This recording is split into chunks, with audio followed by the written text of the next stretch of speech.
Mamma mia, salut les amis et bienvenue dans cette nouvelle vidéo consacrée à React et React Native. Alors, ce que je veux avoir à ce niveau, c'est une propriété task, ok? Au niveau ici de laquelle je pourrais passer l'ensemble de mes tâches. Par exemple, ici, je peux dire que pour cette liste de tâches, voici ici les tâches que je veux passer et ainsi de suite. Créer une autre instance ici de task list et dire que pour cette liste de tâches, voici les tâches que je veux passer et pouvoir faire ce Mitsubishi autant de fois que je le souhaite. Cela veut dire que à ce niveau-là, mes tâches seront passées maintenant comme propriété en lieu et place de les avoir ici au niveau de mon state. Là, ce que je vais faire, c'est couper ceci, donc mon constructeur qui contient mon state et ainsi de suite. Je vais ici le couper, ne vous inquiétez pas, je vais l'expliquer plus tard. Cela veut dire qu'on n'aura plus besoin ici de ces deux méthodes. Je vais ici les enlever également. Et en lieu et place de faire 10.state.task, ce sera ici 10.props.task. Et je vais enlever ce Mitsubishi là. On va essayer d'avoir une task list qui va contenir au moins des tâches. Donc je mets ici des accolades pour dire que c'est du JavaScript. Ensuite j'ai mon tableau de tâches. Et on aura une première tâche qui aura pour identifiant 1. La description, ce sera ici Toto. Et je vais dire que cette tâche a été complétée. Je mets tout simplement true. Donc là, j'ai mon tableau ici de tâches, même si j'ai une seule tâche. Ceci sera passé. On fait ici le map. On va retourner donc une instance au moins de notre composant task. Et on aura ici ce Mitsubishi qui va afficher dièse1 Toto. Ok? Je viens à ce niveau-là, Shakebomb, dièse1 Toto. Ce que je vais faire à ce niveau, c'est quoi? En lieu et place ici de hardcoder ma tâche directement comme ceci, j'aurai une méthode allTask qui va me permettre d'accéder à l'ensemble des tâches. Je vais dire que j'aurai une méthode completeTask qui va me permettre d'accéder à l'ensemble des tâches complétées et une méthode ici incompleteTask qui va me permettre d'accéder à l'ensemble des tâches ici incomplètes. Ce qui veut dire que ces trois méthodes doivent exister à ce niveau-là. C'est pourquoi j'avais coupé ici l'autre Mitsubishi. Je vais donc définir mon state qui contient l'ensemble de mes tâches à ce niveau-là.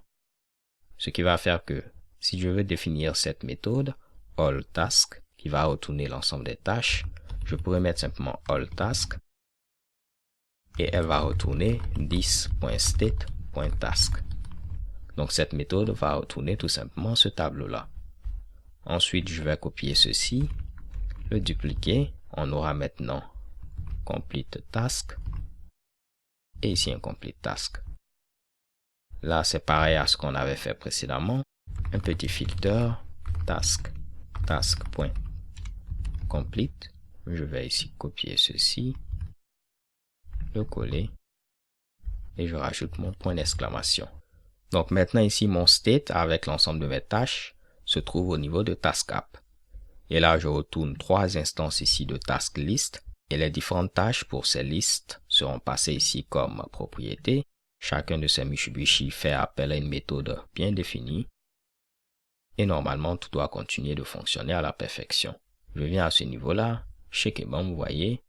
Là, après, je vais enlever ce all task parce que ce n'est plus ici le cas. Mais vous voyez que j'ai toutes mes tâches, l'ensemble des tâches complétées et l'ensemble des tâches qui n'ont pas encore été complétées. Donc, comme je vous l'avais dit, je vais enlever maintenant ce allTask.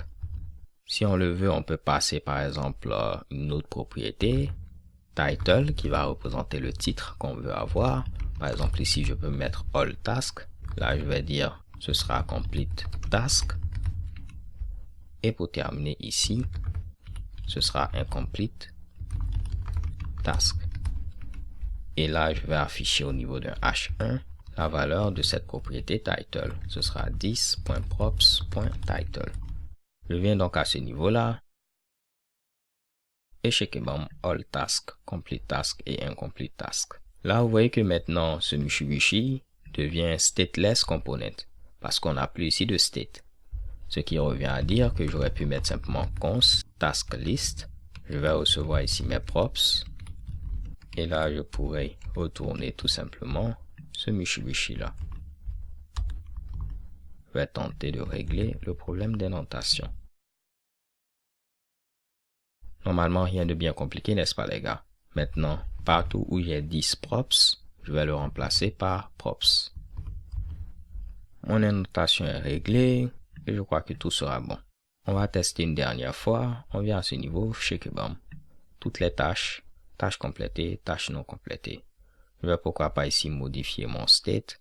Je vais dire que cette deuxième tâche a été complétée et cette troisième tâche a été complétée. Donc, vous voyez que je n'ai plus de tâches non complétées. Toutes les tâches ont été complétées et voici ici toutes mes tâches. Donc, les gars, c'est tout pour cette vidéo. J'espère que vous l'avez apprécié. On se donne rendez-vous à la vidéo suivante où on va maintenant s'intéresser à l'ajout ici de liens qui va nous permettre de passer des tâches complétées aux tâches non complétées en lieu et place de les afficher ici directement sur cette page d'accueil. So stay tuned and take care. Peace.